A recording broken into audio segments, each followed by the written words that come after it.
안녕하십니까. 늦은비 성령을 구하는 하늘숲 새벽 묵상 시간입니다. 말씀의 제목은 마음의 상태입니다.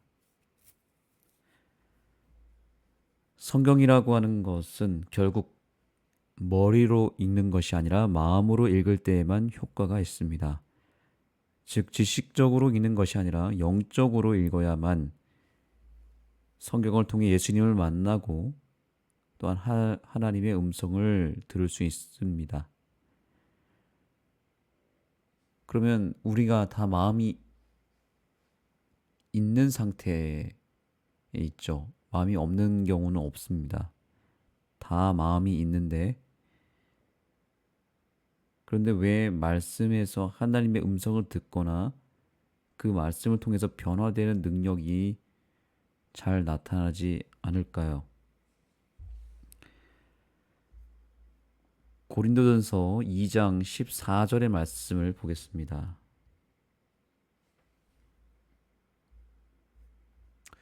육에 속한 사람은 하나님의 성령의 일들도 받지 아니하나니 이는 그것들이 그에게는 어리석게 보이며 또 그는 그것들을 알 수도 없나니 그런 일들은 영적으로 분별되기 때문이라. 아멘. 그런 일들은 영적으로 분별된다라고 하는 이 부분이 바로 우리가 주목해야 될 부분입니다. 하나님의 말씀은 영적으로 분별할 수 있다는 거죠. 육적으로는 그 의미를 알 수도 없고 하나님을 만날 수도 없습니다. 그래서 우리는 이 말씀을 통해서 두 종류의 부류가 있음을 보게 됩니다.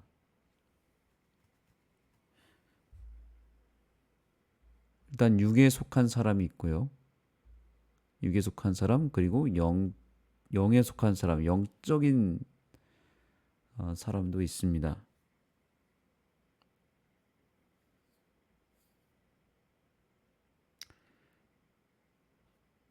그러면 영에 속한 사람은 누구이고 육에 속한 사람은 어떤 사람일까요?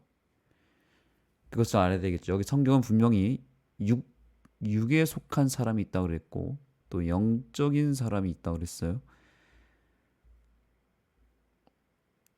그러면 누가 영적인 사람이고 육적인 사람인가? 우리는 교과의 말씀을 통해서 그 답을 찾아보고자 합니다. 함께 읽어보겠습니다. 영적 분별력이 있다는 것은 영적인 통찰력과 이해력을 지녔다는 의미이다. 즉, 영적으로 열린 마음을 가진 사람은 성경을 읽을 때 닫힌 마음을 가진 사람과는 매우 다른 깨달음을 얻게 될 것이다. 자, 여기 두 종류의 사람이 여기서 나타나죠. 영적으로 열린 마음을 가진 사람, 그리고 영적으로 닫힌 마음을 가진 사람. 이 열린 마음과 닫힌 마음을 각각 우리는 영에 속한 사람, 그리고 육에 속한 사람과 연결시킬 수 있겠죠. 성경을 어리석은 것으로 여기는 사람은 진리를 찾기 위해 그것을 보려고 하지 않을 것이다. 바로 이 사람이 육에 속한 사람이고 또 어떤 사람이에요? 마음이 닫힌 사람입니다.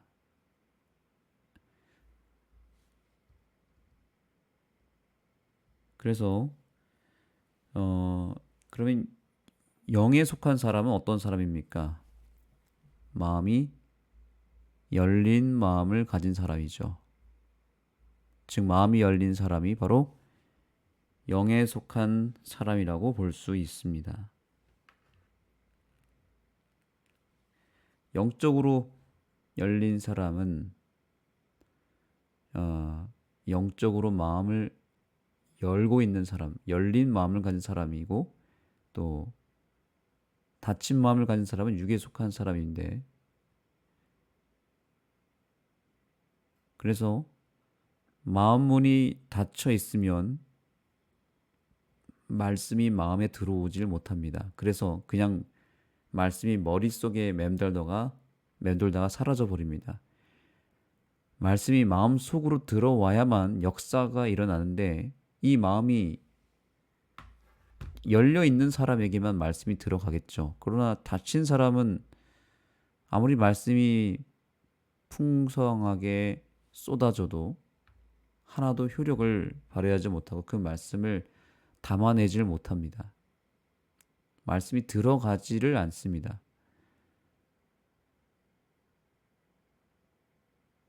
그래서 중요한 것은 말씀이 마음까지 들어와야 된다는 겁니다. 마음이 열리지 않는 것이 문제죠. 그래서 우리는 성경을 열기 전에 먼저 마음을 열어야 됩니다. 성경을 열었지만 마음이 열리지 않으면 아무 소용이 없기 때문입니다. 지금 현재 내 마음은 열려 있습니까? 닫혀 있습니까? 열려 있다면 말씀이 들어갈 것이요. 닫혀 있으면 지금 이 순간도 우리는 하나님 말씀을 온전히 받을 수가 없게 됩니다. 교훈의 말씀을 보겠습니다. 성경에 대한 태도는 주님과의 관계에서 성장하는 데 매우 중요하다. 작은 믿음이라도 성령께 마음을 열고 겸손히 말씀을 대한다면 분명 변화된 삶을 살 것이다. 자, 여기 보세요. 여기서 우리가 마음을 열 수 있는 한 가지 중요한 비밀을 알려주고 있습니다. 성경을 읽기 전에, 그죠? 성경을 읽을 때, 즉 성경을 읽기 전에 마음 문이 열려야 되는데 성령님께서 우리의 마음 문을 연다고 말합니다. 성령께서 마음 문을 연다. 이것이 정말 중요합니다. 성령님의 도움을 받아야만 마음 문이 열립니다. 그리고 그 말씀을 마음에 담아둘 수 있는 길을 열어주시고 또한 그러한 길을 만들어주시는 분이 또한 성령님이십니다. 마음문이 열리지 않는 이유는 우리 마음문 앞에 마음의 그 문 앞에 죄악의 쓰레기 더미가 가득 쌓여서 문이 열리지 않는다고 엘렌 지 화이트는 이야기했습니다. 그래서 그 죄의 더미를 다 치워야만 문이 열리게 되어 있습니다. 그리고 그 안으로 말씀이 들어가게 되어 있죠. 죄의 쓰레기가 너무 많으면 말씀이 들어갈 자리가 없어지고 그리고 문도 열리지가 않습니다.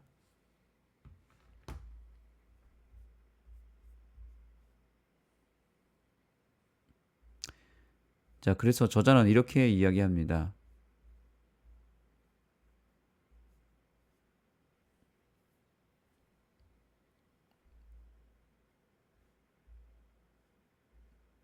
여기 이 부분 읽겠습니다. 죄와 무관심에 머물며 변화하려고 하지 않는다면 성경을 읽을지라도 그것은 우리에게 별 도움이 되지 못할 것이다.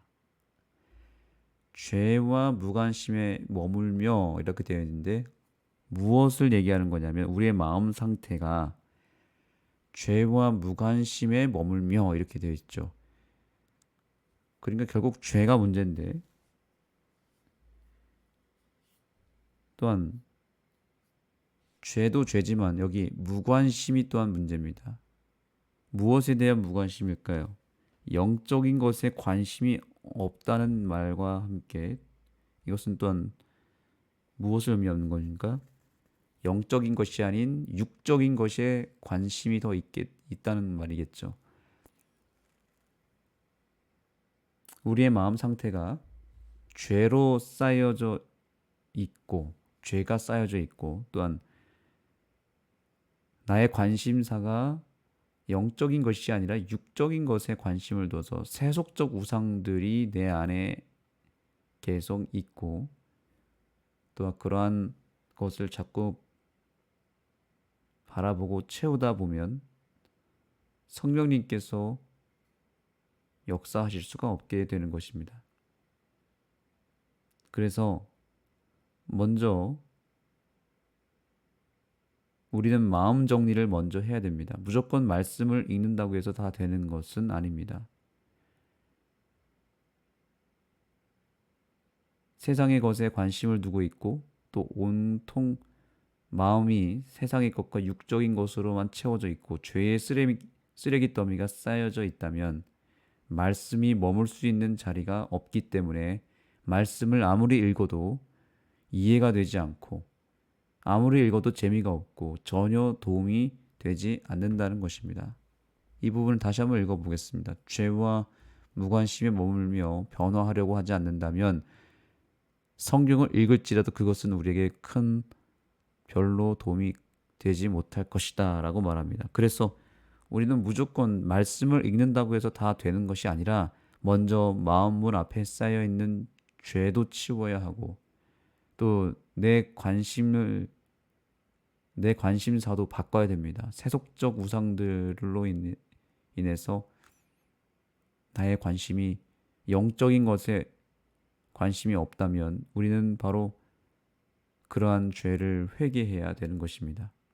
그러한 내 안에 있는 세속적 우상들을 다 버려야 합니다. 그런데 이것은 말은 쉽지만 불가능한 일이지 않습니까? 내 죄를 다 치우고 또 내 우상들을 불태울 수 있는 것은 내 힘으로 가능한 것이 아니라 바로 이러한 모든 것들을 누가 도와주시겠다는 것입니까? 성령님께서 다 해주실 것이다 라고 하는 것입니다. 그래서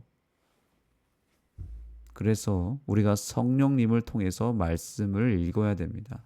성령님이 마음 문도 열어주시고 또한 성령님께서 말씀을 깨닫게 해주시고 또한 그 말씀이 내 마음에 들어올 수 있도록 길을 열어주시는 것도 다 성령님이 해주시는 것입니다.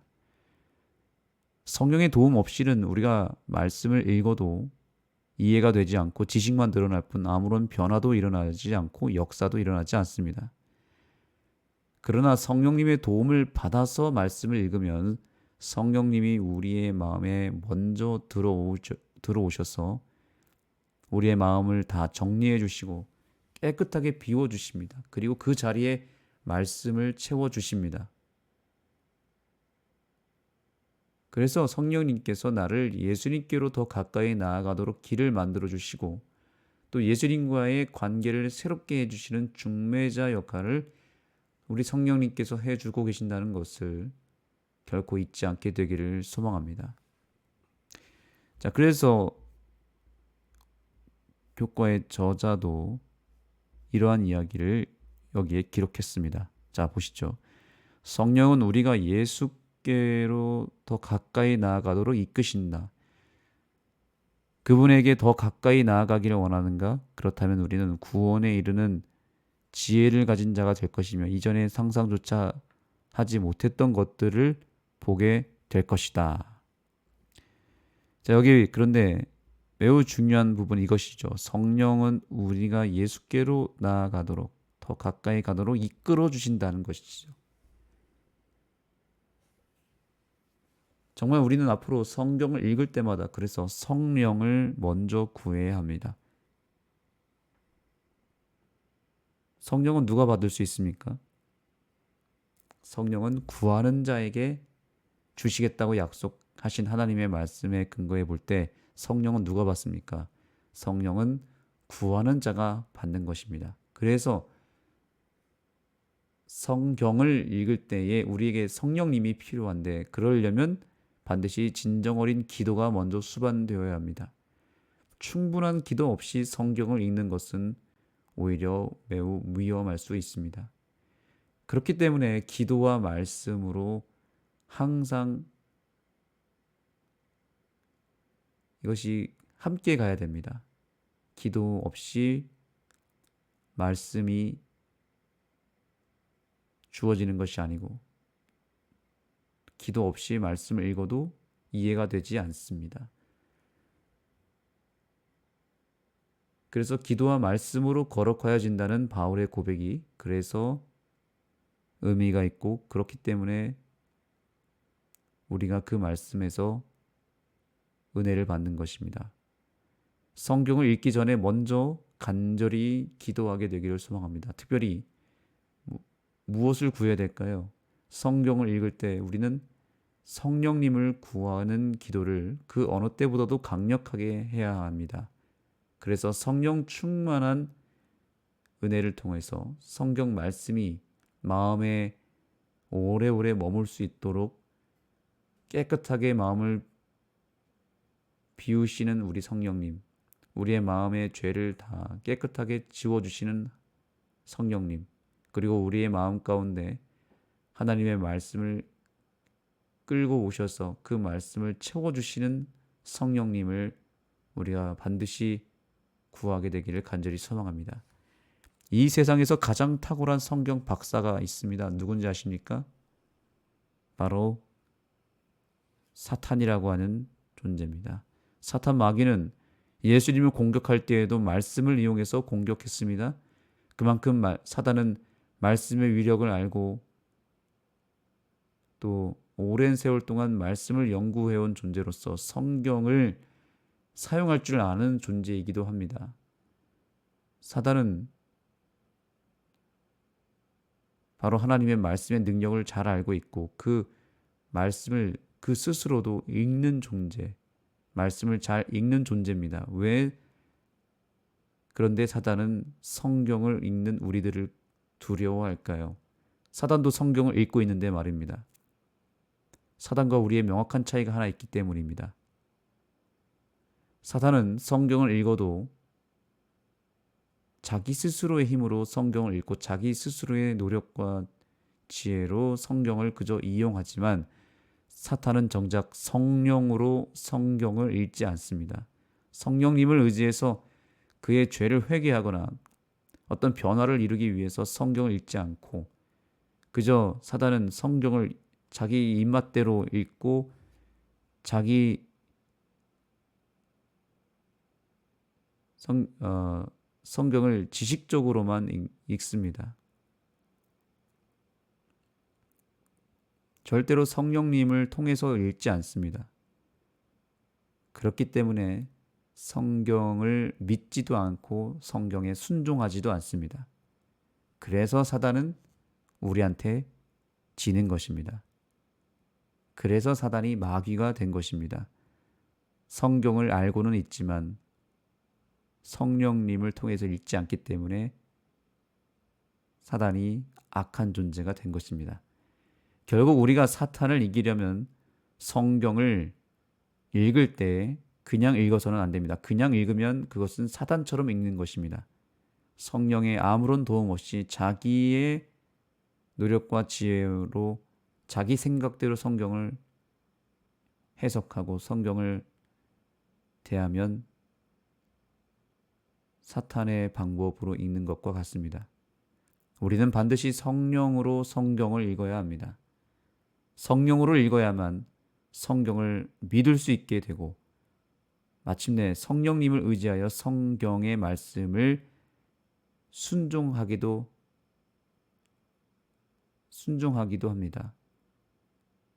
말씀을 믿고 말씀을 순종하는 그 일은 오직 성령님을 통해서만 가능한 것이고 그렇게 할 때에만 우리는 사단과의 싸움에서 승리할 수 있습니다. 오늘 이 부분을 마지막으로 읽고 마치겠습니다. 맨 마지막 부분입니다.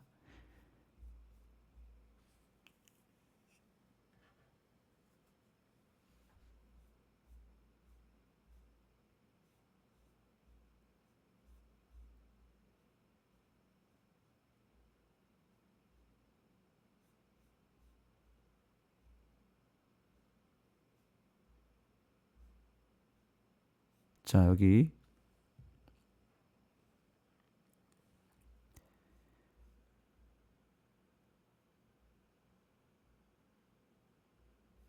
한 부분을 마무리하고 마지막으로 읽겠습니다.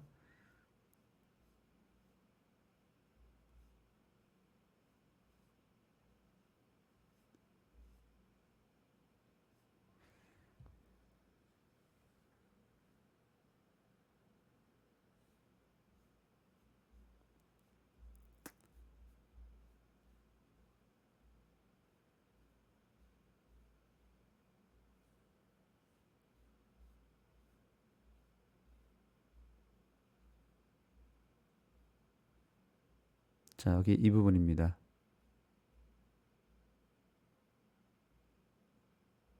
하나님의 말씀은 우리가 믿을 때 그 안에서 역사한다. 성경을 펴고 하나님께서 그 말씀을 통해 우리에게 말씀하시고자 하심을 믿을 때 하나님은 진실로 우리에게 말씀하시며 우리의 삶 속에 역사하실 것이다. 여기 분명히 이야기하고 있습니다. 하나님의 말씀을 우리가 온전히 믿을 때에만 우리 안에서 그 말씀이 역사한다고요. 그런데 이 성경을 온전히 믿을 수 있는 것은 내가 하는 것이 아니라 우리 성령님께서 도와주셔야만 가능하다라고 하는 것입니다. 그래서 오늘 우리는 성경을 대하는 우리의 태도가 완전히 달라져서 성경을 확실하게 믿을 수 있는 믿음을 성령님께로부터 받고 또한 그 말씀에 순종하면 승리할 수 있고 순종할 때에 비로소 그 말씀이 나에게 복이 되고 힘이 된다는 것을 믿을 수 있는 그 온전한 믿음이 우리 모두에게 새롭게 생기게 되기를 소망합니다. 기도하겠습니다. 하나님, 오늘 우리에게 하나님 말씀에 우리가 어떠한 태도로 나아가야 될지를 알려주시고 성령님을 의지해서 말씀을 읽을 때에만 그 말씀을 믿을 수 있고 말씀에 순종할 수도 있음을 깨닫게 되었습니다. 내 힘으로 믿는 것은, 내 힘으로 성경을 대하는 것은 오히려 내 인생에 독이 되고 또 저주가 될 수 있다는 것을 기억하며 그동안 성경을 어떤 방식으로 읽어왔든 상관없이 오늘 이 순간부터 한 말씀을 읽더라도 성령님을 의지해서 읽게 하여 주시고 성령님을 통해서 해석하게 하여 주시고 성령님을 통해서 그 말씀을 믿고 그 말씀에 순종할 수 있는 힘을 얻게 하여 주셔서 말씀을 통해 내 개인의 삶이 달라지고 말씀을 통해서 내 앞에 있는 모든 난관을 뚫고 나아가는 승리의 삶을 살게 하여 주옵소서. 예수님의 이름으로 간절히 기도드립니다. 아멘. 네, 이제 기도하는 시간을 갖겠습니다. 각자 개인 기도하시면서 특별히 오늘 우리가 하나님의 말씀을 읽을 때 성령님의 도움을 먼저 받아야 합니다. 그리고 성령님이 내 마음 문도 열어주셔야 하고 깨달을 수 있는 은혜도 주셔야 합니다. 말씀을 읽기 전에 먼저 성령을 구하는 것이 참으로 중요합니다. 성령을 구하시고 성령으로 말씀을 읽는 귀한 아침이 되기를 소망합니다. 이어서 각자의 기도 제목으로 기도하시고요. 특별히 기도 제목이 하나 있습니다. 내일 하늘숲교회 초청 안식일입니다. 소프라노 이유라 성도님을 초청하여 음악이 있는 안식일 예배, 음악 예배를 통해서 많은 구도자들과 또 많은 이웃들을 초청하고자 합니다. 이 초청 안식일을 통해서 우리 하늘숲교회 귀한 부흥이 일어날 수 있도록 기도해 주시고 내일 찾아오는 모든 새로운 분들에게 은혜가 있을 수 있도록 기도해 주시기 바랍니다. 특별히 우리 교회 소식을 경기도의 한 교인이 듣고 그분이 원주에 있는 자기 지인을 초청하기로 했습니다. 아직 이름은 정확하게 얘기해 주시진 않았지만 우리 특별한 섭리를 통해서 이렇게 온라인 홍보를 통해 접하게 된 어느 교인의 친구분이 우리 교회에 내일 찾을 예정입니다. 그분을 위해서도 특별히 기도해 주시면 감사하겠습니다. 성령의 놀라운 능력이 내일 집회 가운데 충만히 임할 수 있기를 여러분들께서 중보로 기도해 주시면 감사하겠습니다.